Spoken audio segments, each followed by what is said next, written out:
नमस्कार, good news Bharat में आप सभी दर्शकों का स्वागत है। मैं संजीव शर्मा और आइए देखते हैं गुड न्यूज़ भारत पर आजमगढ़ की खबरें फटाफट अंदाज में।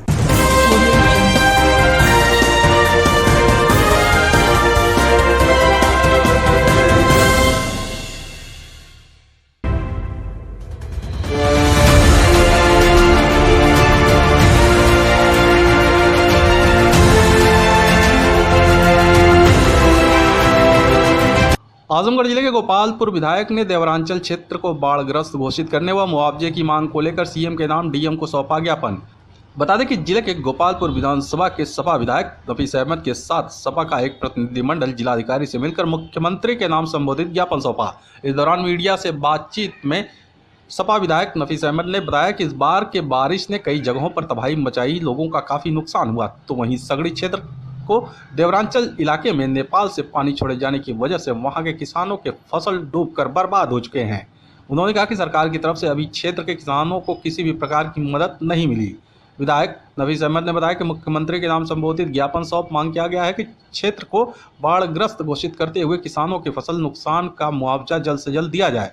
यदि ऐसा नहीं होता तो वे विधानसभा सत्र में किसानों के मुद्दे को जोर शोर से उठाएंगे। कि लगातार पिछले कई महीनों में बारिश की समस्या हुई। बारिश की वजह से पूरे निचले इलाके में पानी भर गया, जिससे लोगों का बहुत नुकसान हुआ और फसलें पूरी तरीके से बर्बाद हो गई। फिर अभी कुछ ही दिन पहले जो नेपाल से बड़ी मात्रा में पानी छोड़ा गया, उससे हमारे क्षेत्र का जो देवारा क्षेत्र है बंधे के उस पार का, उसमें पूरी तरीके से बाढ़ की स्थिति बन गई और वहाँ पर जो फसलें थीं वो पूरी बर्बाद हो गई। किसान परेशान हैं, वहाँ पर जो है चारा नहीं मिल पा रहा है और जो बाढ़ ग्रस्त इलाके में सामग्री मिलनी चाहिए थी, अभी तक सरकार की तरफ से कोई ऐसी सुविधा उन बाढ़ पीड़ितों को नहीं पहुंचाई गई है। और आपके माध्यम से ये जानकारी देना चाहता हूं कि पिछली बार भी हम लोगों ने यहाँ से शासन को लिखवाया था कि जिन लोगों की फसलें बर्बाद हो गई उनको मुआवजा मिलना चाहिए। अभी पिछले साल का मिल नहीं पाया, लेकिन इस बार की भारी बारिश से और बाढ़ पानी छोड़े जाने से स्थिति बहुत खराब हो गई है। इसीलिए हम माननीय विधायक डॉक्टर संग्राम जी से हमने बताया, अवगत कराया सारी चीज़ों को। तो हम दोनों लोग आकर जिला अधिकारी के माध्यम से मुख्यमंत्री को हमने पत्र दिया है कि हमारे पूरे इलाके को बाढ़ग्रस्त घोषित किया जाए, उसका सर्वे कराकर सबको उसका मुआवजा मिले।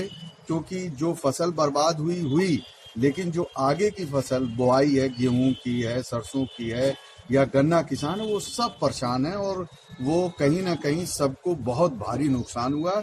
उसकी भरपाई ये सरकार को करेंगे, नहीं करते हैं तो हम और माननीय विधायक डॉक्टर संग्राम जी विधानसभा सत्र में इस मुद्दे को मजबूती से उठाएंगे। आजमगढ़ जिले में संयुक्त किसान मोर्चा ने केंद्रीय गृह राज्य मंत्री अजय मिश्रा टेनी को बर्खास्त करने की मांग को लेकर किया प्रदर्शन, सौंपा ज्ञापन। जिलाधिकारी कार्यालय के सामने संयुक्त किसान मोर्चा के पदाधिकारी व कार्यकर्ता हाथों में पोस्टर बैनर लेकर प्रदर्शन किए। संयुक्त किसान मोर्चा के पदाधिकारियों ने बताया कि राष्ट्रपति के नाम संबोधित ज्ञापन जिलाधिकारी को सौंप मांग किया गया है कि लखीमपुर खीरी में किसानों की हत्या की उच्चतम न्यायालय के निगरानी में एसआईटी जांच कराते हुए केंद्रीय गृह राज्य मंत्री अजय मिश्रा टेनी को उनके पद से तत्काल बर्खास्त किया जाए। आजमगढ़ जिले के कंदरापुर क्षेत्र निवासी पीड़ितों ने पट्टीदार पर मारपीट करने का लगाया आरोप, एसपी से की शिकायत। पुलिस अधीक्षक कार्यालय पहुंचे कंदरापुर थाना क्षेत्र के एक गांव निवासी महिला ने बताया कि उनका पट्टीदारों से जमीन को लेकर काफी समय से विवाद चल रहा है। बीते 24 अक्टूबर को विवादित जमीन पर कब्जा करने लगे। जब उसके ससुर ने विरोध किया तो पट्टीदार लाठी डंडे से हमला कर दिया और बीच बचाव करने पहुंची लड़कियों को भी मारा पीटा। इस बात की शिकायत लेकर वह जब मुकामी थाने पहुंची तो पुलिस ने कोई कार्रवाई नहीं किया। पीड़ितों ने पुलिस अधीक्षक को शिकायती प्रार्थना पत्र सौंप मांग किया है कि आरोपियों के खिलाफ सख्त कार्रवाई की जाए। जमीन का मामला है कि एक दूसरे का मकान गिर गया, हमारा जो घर के बगल में है उनका मकान गिर गया तो ये दूसरे वाले हड़पने चाहते थे। इसमें हमारे ससुर बोल दिए, वो हमारे पट्टीदार ही हैं, हमारे ससुर बोल दिए। इसके बाद बोल कर के ये सब तो समाप्त हो गया। फिर इसके बाद ये 12 लोग आए, हमारे जमुना और अशोक विपिन, यही बुलाए थे सबको और वो हमारे ससुर को मारने लगे, बहुत बुरी तरीक़ा से मारने लगे।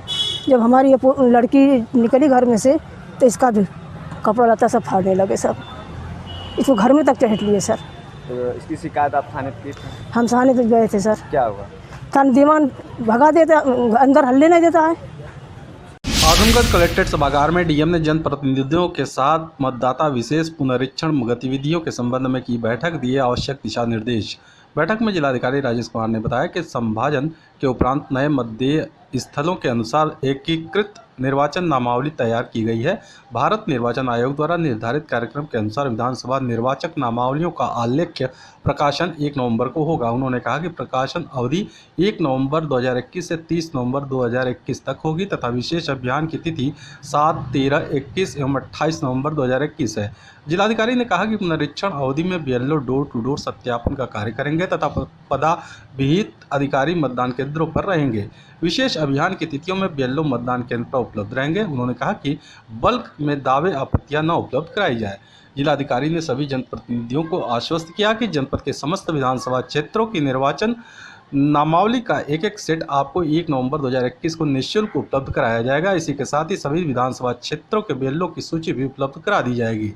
जिलाधिकारी ने सभी जनप्रतिनिधियों से अपेक्षा किया कि अपने अपने बूथ लेवल एजेंट की नियुक्ति कर सूचना उपलब्ध करा दें। उन्होंने बताया कि जनपद का जेंडर रेशियो 1017 के सापेक्ष 862 है। कृपया युवा और महिलाओं के नाम निर्वाचक नामावली में पंजीकृत कराए जाने पर विशेष जोर देते हुए चिन्हांकन एवं पंजीकृत कराने में सहयोग करें।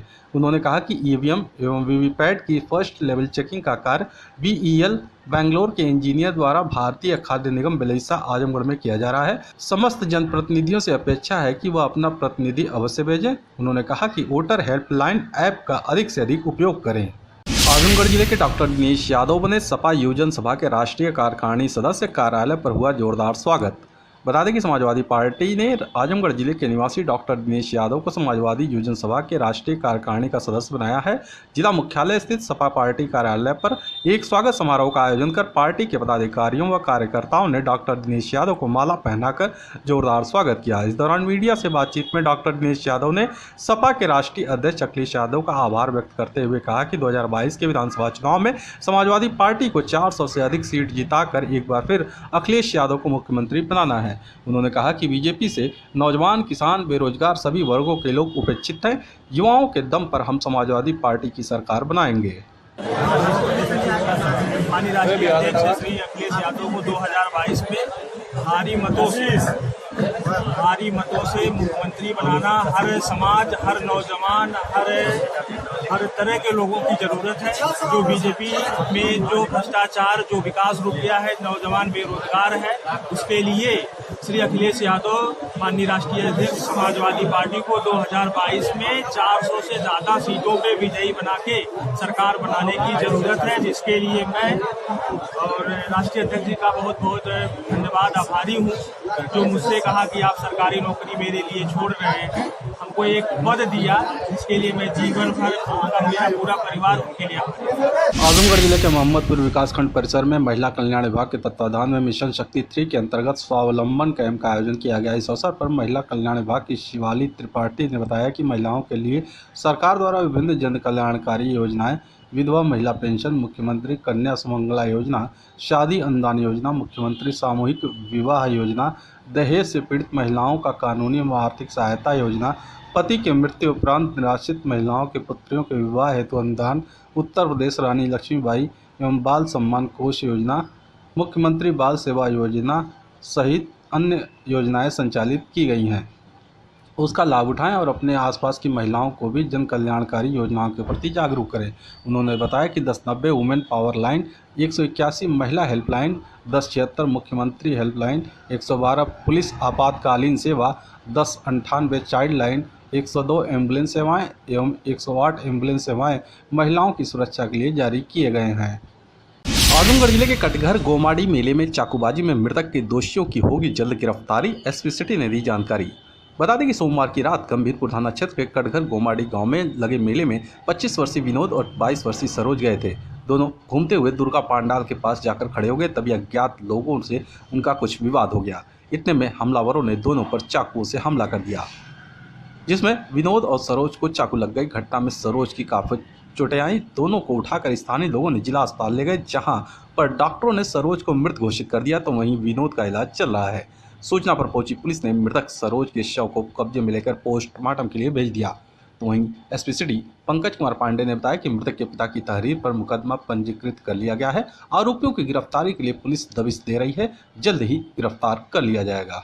ये गोमाडी गांव के अशोक कुमार द्वारा एक तहरीर थाने पर प्राप्त कराई गई, जिसमें उन्होंने लिखा है कि उनका लड़का विनोद सरोज और उनका भतीजा सरोज दोनों मेले में घूम रहे थे कि एक निखिल नाम का लड़का वहां पर आया और उसने चाकू से दोनों पर प्रहार किया, जिसमें सरोज की दौरान उपचार मृत्यु हो गई है और विनोद अभी उपचाराधीन है।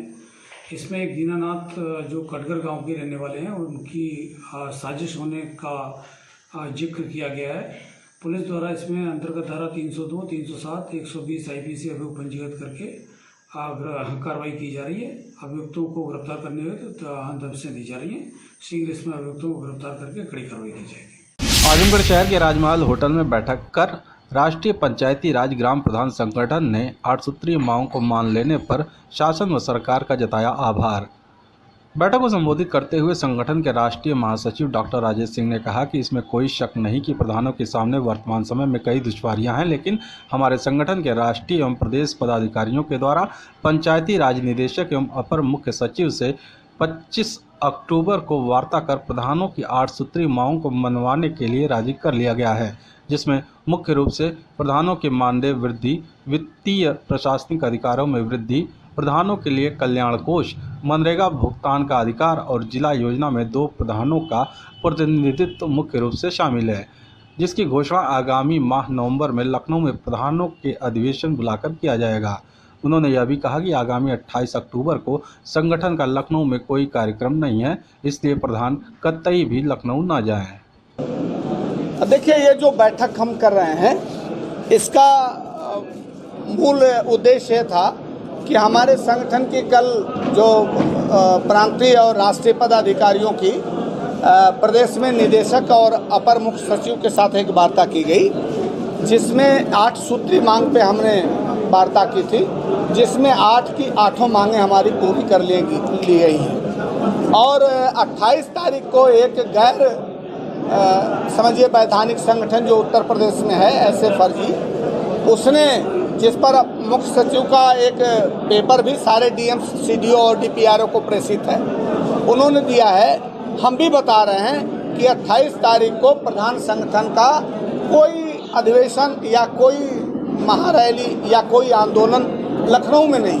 ये सब चीज़ें बताने के लिए यह मीटिंग आज यहाँ आयोजित की गई है। हम बधाई देना चाहते हैं उत्तर प्रदेश के मुख्यमंत्री को, उत्तर प्रदेश के शासन में निदेशक और अपर प्रमुख सचिव को, जिन्होंने हमारी वार्ता को, हमारे संगठन की वार्ता को मान ली और उन्होंने कहा कि हम आगे आने वाले 10 दिनों में इसके लिए शासनादेश जारी करेंगे। शासन के तरफ से हमारे संगठन के बैनर तले एक प्रदेश स्तर पर बड़ा अधिवेशन जारी कराकर उसमें इन सारी जो मांगे हैं इनके पूरा होने की घोषणा स्वयं मेरे ख्याल से मुख्यमंत्री या अपर प्रमुख सचिव उत्तर प्रदेश करेंगे। आजमगढ़ शहर की जर्जर सड़कों के कारण हो रही दुर्घटनाओं को लेकर आम आदमी पार्टी ने चलाया हस्ताक्षर अभियान, सौंपा ज्ञापन। आम आदमी पार्टी के नगर अध्यक्ष गोविंद दुबे ने बताया कि नगर की कई सड़कें पूरी तरह से जर्जर हो गई हैं। सड़क टूट जाने के कारण उस पर बड़े बड़े गड्ढे हो गए हैं, जिसके कारण आए दिन दुर्घटनाएं हो रही हैं। उन्होंने कहा कि लालडिग्गी से पांडे बाजार, सब्जी मंडी से अटलस पोखरा, कोर्ट से खर्रा की चुंगी व दलाल घाट से पुरानी कोतवाली जाने वाला मार्ग पूरी तरह से क्षतिग्रस्त है, जिसके कारण आए दिन दुर्घटनाएं हो रही हैं। इतना ही नहीं, इन टूटी सड़कों के कारण दुकानदारों, मरीजों, राहगीरों को काफ़ी परेशानी उठानी पड़ रही है। उन्होंने कहा कि नगर की टूटी सड़कों का अगर जल्द से जल्द मरम्मत और निर्माण नहीं कराया गया तो नगरवासी सड़क पर उतरने के लिए बाध्य होंगे, जिसकी पूरी जिम्मेदारी नगरपालिका और जिला प्रशासन की होगी। आजमगढ़ न्यायालय ने हत्या के मामले में 6 दोषी को आजीवन कारावास व 28,000 रुपये जुर्माने की सजा सुनाई। बता दें कि शहर कोतवाली क्षेत्र के जीएनपुर कोटरा गांव निवासी धनई की गांव के केदार यादव आदि से विवाद चल रहा था। इसी विवाद को लेकर केदार यादव, संतराज यादव, कृष्ण मुरारी यादव, मंतराज यादव, चंद्रशेखर यादव, श्री कृष्ण यादव तथा दिनेश यादव 26 अगस्त 2001 को दिन में 1 बजे वादी धनई व उनके पट्टीदार शामू यादव के घर के बाहर जाने वाले रास्ते का निर्माण करके अवरुद्ध कर दिए। जब धनई और शामू यादव ने निर्माण कराने से मना किया तो हमलावरों ने लाठी डंडा बंदूक व कट्टा लेकर गाली गलौज देते हुए धनई और शामू को दौड़ा लिए। तभी केदार यादव ने अपने लाइसेंसी बंदूक से शामू यादव को गोली मार दी। चंद्रशेखर और श्रीकृष्ण ने कट्टे से शामू यादव की पतोहू को गोली मार दी। बुरी तरह से घायल शामू यादव की दूसरे दिन इलाज के दौरान मौत हो गई। इस मामले में पुलिस ने जांच करने के बाद सभी 7 आरोपियों के विरुद्ध चार्जशीट न्यायालय में प्रेषित कर दिया। आरोपी दिनेश यादव के नाबालिग होने के कारण उसकी पत्रावली अलग करके जेजे बोर्ड भेज दी गई। अभियोजन पक्ष की तरफ से जिला शासकीय अधिवक्ता प्रियदर्शी पीयूष त्रिपाठी ने Dhanai Chandrajyoti Satiram, doctor RP Singh, SI Shamsher Bahadur Singh, chief pharmacist Shyam Sundar Gupta, Sadguru Sharan Singh तथा retired radiologist doctor SP Singh को बतौर गवाह न्यायालय में परिचित कराया।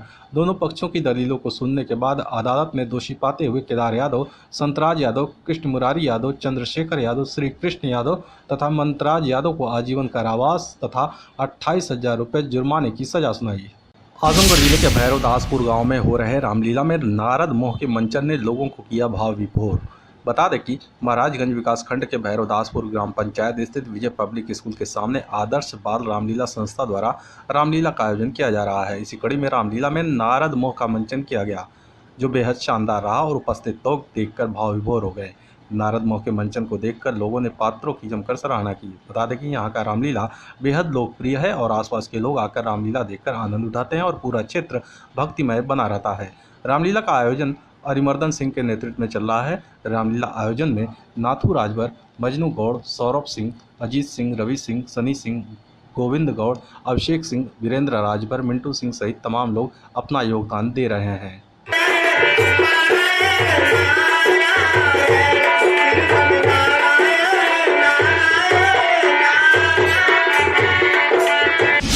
आजमगढ़ जिले के दीदारगंज विधानसभा क्षेत्र के doctor Ram Manohar Lohia PG college बेलवाना के प्रांगण में कांग्रेस पार्टी का 1 दिवसीय प्रशिक्षण कार्यक्रम का आयोजन ब्लॉक अध्यक्ष रामकृष्ण राजभर की अध्यक्षता में संपन्न हुआ।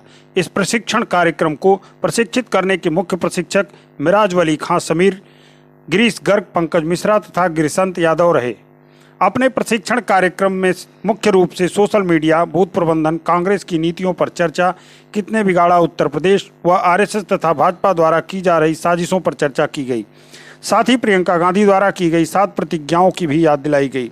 इन प्रतिज्ञाओं को जन जन तक पहुंचाने पर जोर दिया गया।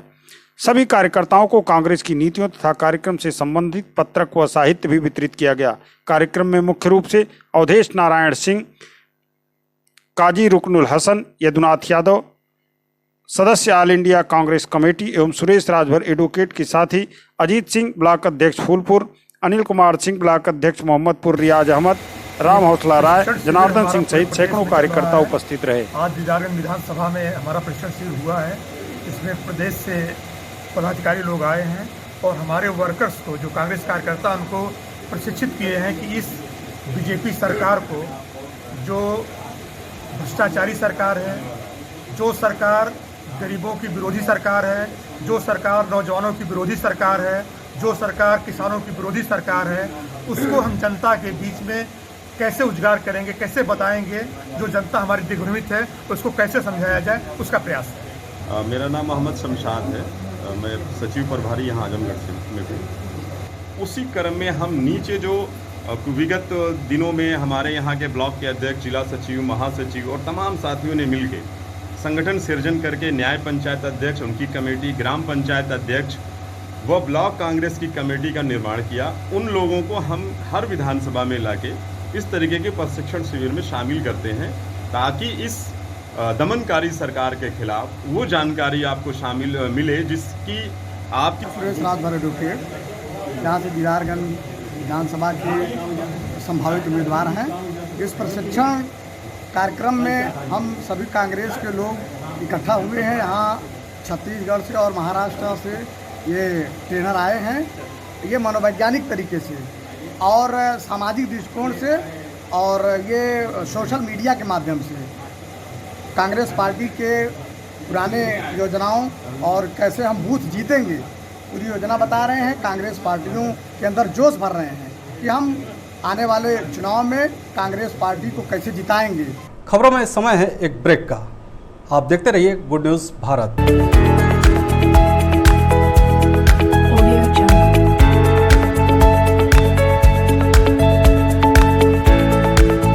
ब्रेक के बाद एक बार फिर से आपका स्वागत है और आइए देखते हैं आजमगढ़ की खबरें फटाफट अंदाज में।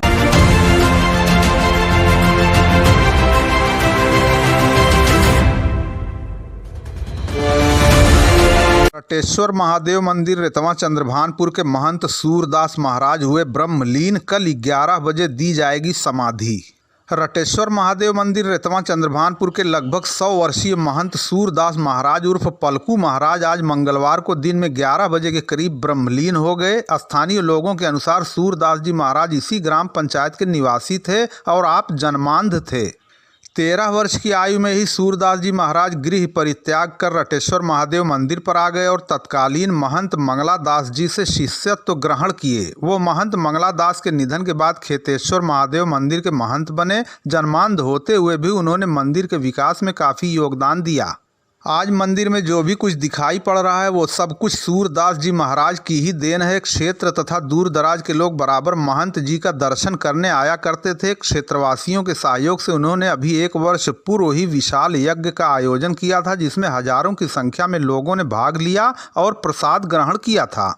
बाबा जी की कीर्ति दूर तक फैली हुई थी। स्थानीय लोगों ने बताया कि कल बुधवार को 11 बजे मंदिर परिसर में ही सूरदास जी महाराज को समाधि दी जाएगी। इस मौके पर पूर्व प्रधानाचार्य ओम प्रकाश सिंह, सीता चौहान, गरीब चौहान, दीपचंद सोनकर, संतोष विश्वकर्मा, पुजारी शिव पूजन, संतोष तिवारी, चेयरमैन विजय सोनकर, देवराज चौहान, कृपाशंकर चौहान, पवारू चौहान, धर्मराज चौहान, लोटन, सत्यप्रकाश दीक्षित, सुभाष सरोज, राधे तिवारी, राम अवतार चौहान, कांता प्रसाद, बीडीसी पप्पू चौहान, डॉक्टर राजवंत चौहान आदि समेत बड़ी संख्या में भक्तगण उपस्थित रहे। महोली गांव में बेटी से अभद्रता कर रहे युवक की शिकायत करना एक मां को पड़ा भारी। मारपीट करके किया गया घायल।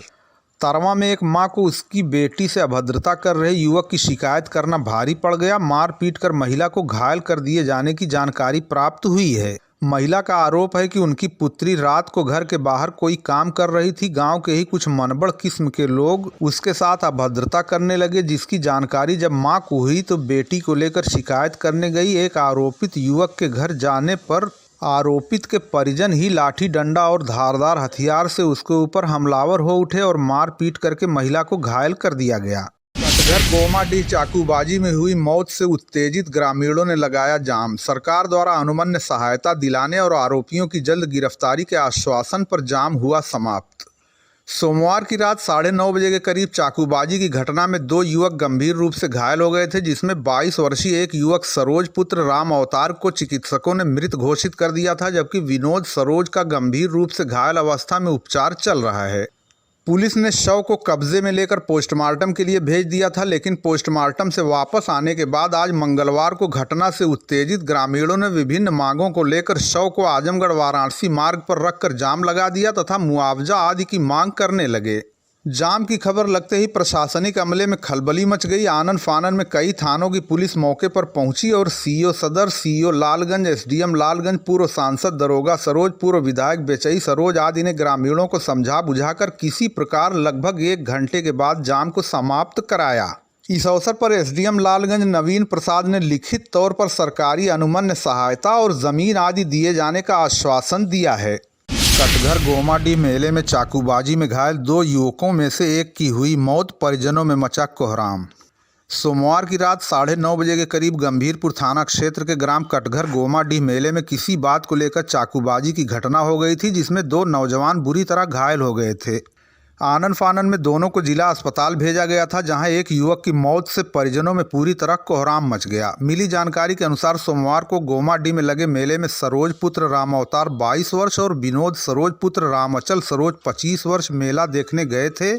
मेला घूमते हुए दुर्गा पंडाल के पास जाकर खड़े हो गए। इसी बीच कुछ लोगों से किसी बात को लेकर कहासुनी हो गई और कहासुनी के बाद वाद विवाद इतना बढ़ गया कि हमलावरों ने विनोद सरोज और सरोज पुत्र राम अवतार को चाकू मारकर गंभीर रूप से घायल कर दिया, जिसमें सरोज को काफ़ी चोट आई। आनन फानन में दोनों को अस्पताल ले जाया गया, जहां पर सरोज की इलाज के दौरान मौत हो गई बताई जा रही है। मौत की खबर लगते ही परिजनों में कोहराम मच गया। पुलिस पूरे मामले की जाँच पड़ताल कर रही है। लालगंज में कोटेदार भी करेंगे धान खरीद के लिए किसानों का पंजीकरण। धान खरीद के लिए ऑनलाइन पंजीकरण की रफ्तार को बढ़ाने के लिए अब कोटेदारों के माध्यम से किसानों का पंजीकरण कराया जाएगा। पंजीकरण के लिए इच्छुक किसान कोटेदार से संपर्क कर सकते हैं। कोटेदार द्वारा अपने मोबाइल, लैपटॉप, डेस्कटॉप या टैबलेट के माध्यम से पंजीकरण करेंगे और पंजीकरण कराने में सहयोग भी करेंगे। 1 नवंबर से धान खरीद शुरू हो रही है। जिला खाद्य विपणन अधिकारी बताते हैं कि पंजीकरण के लिए किसान सभी जरूरी अभिलेखों के साथ अपने निकटतम कोटेदार से संपर्क करेगा तो कोटेदार को अपने मोबाइल या लैपटॉप से पंजीकरण करना पड़ेगा या फिर किसानों के पंजीकरण में उनका सहयोग करना पड़ेगा। इससे पंजीकरण बढ़ेगा और अधिक से अधिक किसानों को MSP का लाभ मिलेगा। महुजा नारायणपुर में ट्रैक्टर ट्राली की चपेट में आने से गंभीर रूप से घायल युवक की हुई मौत, मचा कोहराम। तरमा थाना क्षेत्र के ऐरा खुर्द गांव निवासी रामकरण पुत्र सुक्खू यादव कोई सामान लेने के लिए साइकिल से बाजार जा रहे थे कि थाना अंतर्गत जैसे ही महुजा नारायणपुर के पास पहुंचे कि पीछे से ट्रैक्टर ट्राली की चपेट में आ जाने से गंभीर रूप से घायल हो गए। आनन फानन में स्थानीय लोगों की सहायता से घायल युवक को जिला अस्पताल में भर्ती कराया गया, जहां डॉक्टर ने हायर सेंटर के लिए रेफर कर दिया। स्वजन PGI चक्रपानपुर में युवक को लेकर गए और भर्ती कराया, जहां इलाज के दौरान सुबह उसकी मौत हो गई। मौत की खबर लगते ही परिजनों में पूरी तरह कोहराम मच गया। लफिया कबिलहा गाँव में नहर में डूबने से किसान की हुई मौत, मचा कोहराम। देवगांव थाना क्षेत्र के लफिया कबिलहा गांव के पास नहर में डूबने से एक किसान की मौत हो गई। पुलिस ने देर शाम को ग्रामीणों की मदद से शव को बाहर निकाला।